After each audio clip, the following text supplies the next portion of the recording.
I'm Don from You Don't Know Jersey about what I call the Mandalorian mess, which is what season 3 is. A lot of people talk about like, okay, it seems like the show is like wishy-washy this year, jumped the shark, lost its way, all these different things. So I'm here to kind of talk about what happened to Mandalorian this year in the 3rd season. And so I call it the Mandalorian mess. Now, in the first couple seasons, what did the Mandalorian look like, right? It kind of looked like this, right? That's pretty much kind of what he looked like, see? Now, in this season, he looks like this, and he looks like this. Glue and the tripod. Because all he does this year is connect characters' storylines that are more important than his own, and he supports people when they need it. He helps out, right? So he's been reduced to being a bystander or a sidekick in his own show, right? It's his own show, and he's a bystander or a sidekick.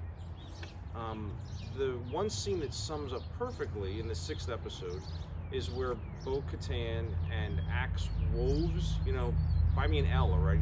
Woves? Anyway, where they're fighting, and she flies up into the air, and he just kind of goes like this.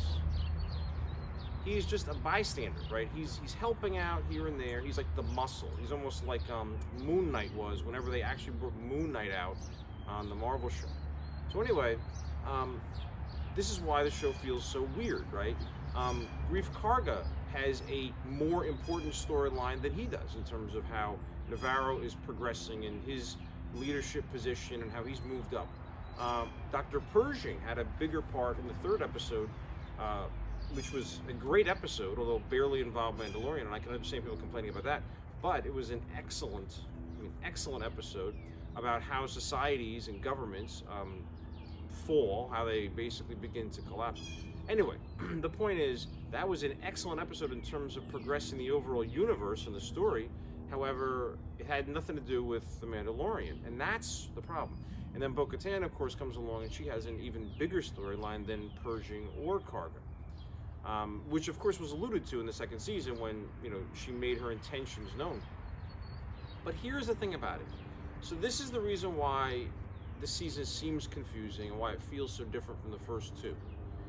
But the thing is that what if they're leading us to a place where you don't think we're going with Bo-Katan? Now, because think about it like this. Everything she's gotten, okay, in the 2nd season, my friend and I were talking about how the 3rd season was going to be some kind of epic, huge, large-scale event with all the Mandalorians taking back Mandalore. Now, that hasn't happened at all, of course. And in the 2nd episode of this season, when he comments on how she was right when he goes to the planet, he said maybe Din, or Mando, or whatever you want to call him, maybe he is going to be the one to bring all the Mandalorians of the different groups together. And I said, okay, that makes sense, except not so early in the series. I mean, if the Mandalorian does that, then the show is not going to, that should be the end of the show, right? That should be where the show ends, and we're not going to end. He's an adventurer for now, right? We don't want it to end, when it does end, that's fine. So, anyway, the weird part about it is that it was only like a couple episodes later where we found out that Bo-Katan is the one supposed to do that.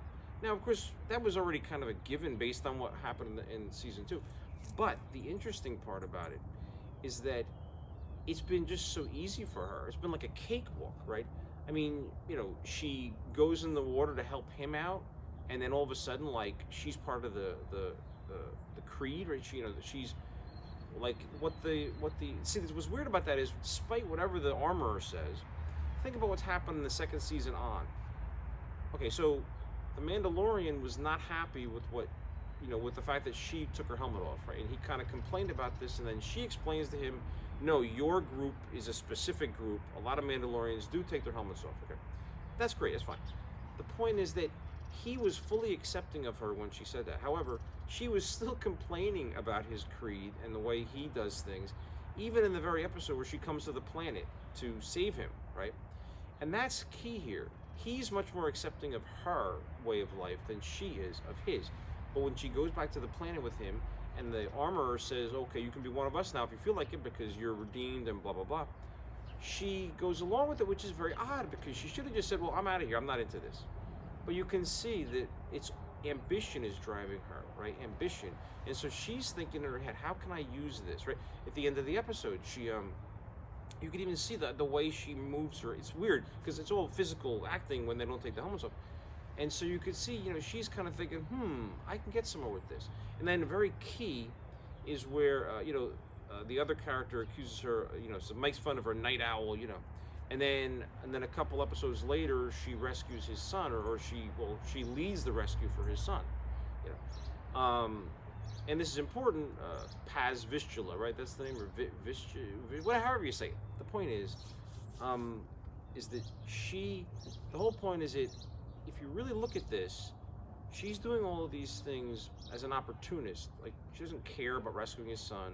She doesn't care about their group. In terms of if you take her, from what her ambition is, because you got to think about this. In the beginning of the season, right? In the beginning of the season, she's sitting on this throne, like anger. I don't know what I mean. She's sitting on a throne, looking extremely mentally not well at that point, right? Unhealthy, right? And so that, I think, is key. Is that this is her obsession, right? And the fact that she just goes in the water and then she doesn't have her helmet off, so she gets invited into the creed just like on a technicality. Then she gets the dark saber again on a technicality, because when she rescues him, she uses it to defeat the other creature.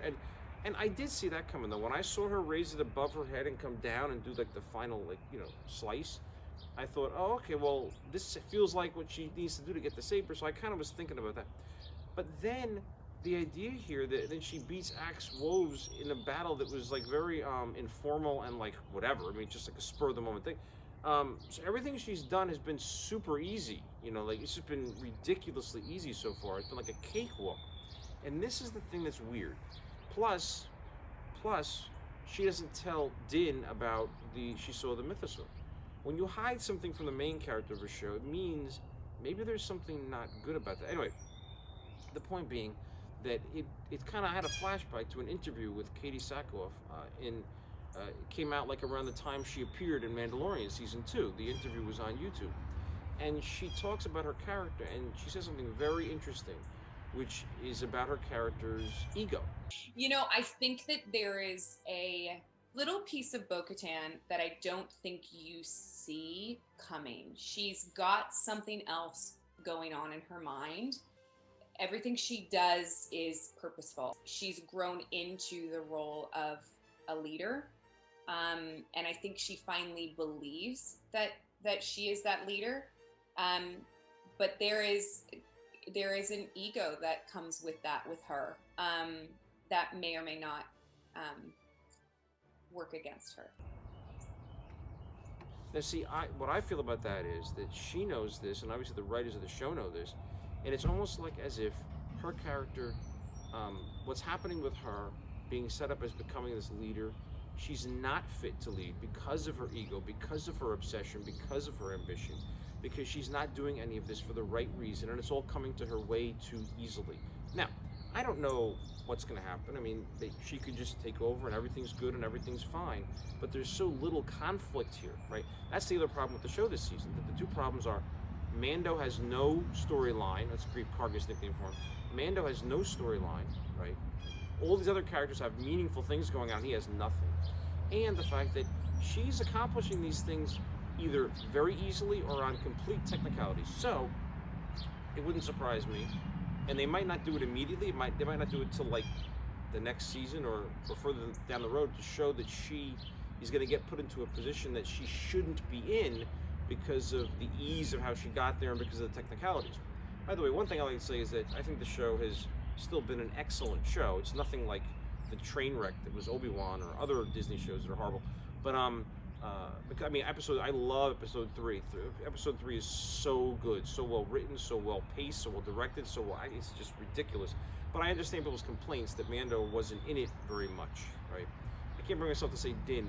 I mean, I'm Don, but still Din. It just, I don't know, something about it. It's too narrow. Anyway, the point is that we may very well see that this is kind of like a setup to a problem arising with her, getting to where she's going now, and not a good thing, maybe a bad thing. Now, I like her character. I mean, and I think it's awesome that she played a character that she played as an animated, now in live action. And I love Katie Sackhoff. I've loved her ever since Battlestar Galactica. So I hope they find a good resolution to this, if that is the case. But like she said in the interview, her character has a flaw. Her ego and ambition is her flaw, and that obviously is something we should be keeping in mind when we watch the episodes come forward. And I wanted to mention this before the new episode comes out, just in case, to see what happens.